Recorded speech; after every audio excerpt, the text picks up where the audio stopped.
Isso representa um átomo neutro em equilíbrio elétrico. Anteriormente, vimos como uma força externa pode separar um elétron de um átomo e iniciar uma reação em cadeia de elétrons, criando um fluxo de corrente elétrica. Uma maneira de fornecer essa força externa é usando um ímã. Foi comprovado com limalhas de ferro que um ímã possui linhas de força magnética que conectam seus polos.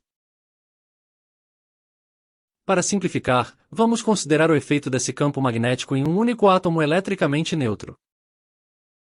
Agora movemos o ímã para que o campo magnético atinja o átomo,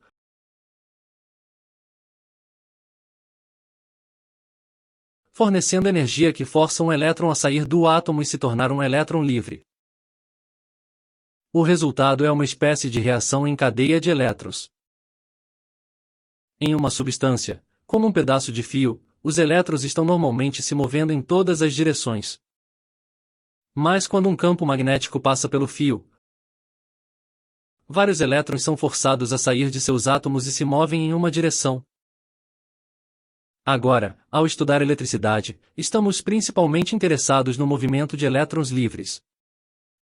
Portanto, por conveniência, observamos apenas a ação dos elétrons no fio.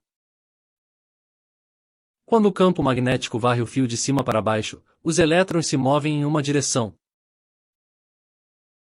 Quando o campo magnético varre o fio de baixo para cima, os elétrons se movem na direção oposta. Esse movimento dos elétrons em qualquer direção constitui um fluxo de corrente elétrica. Se movemos o campo magnético mais lentamente pelo fio, menos elétrons são afetados em um determinado período de tempo e o fluxo de corrente elétrica diminui.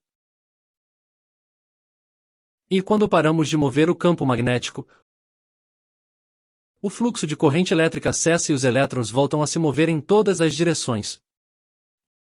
Se esse fio estiver conectado a um medidor, verificamos que não há fluxo de corrente elétrica. Quando o campo magnético se move para baixo, esse medidor mostra um fluxo de corrente em uma direção. Se o campo magnético se move para cima, o medidor mostra um fluxo de corrente na direção oposta. Podemos alterar a quantidade de fluxo de corrente elétrica de várias maneiras. Se movermos o ímã mais rápido, mais corrente flui.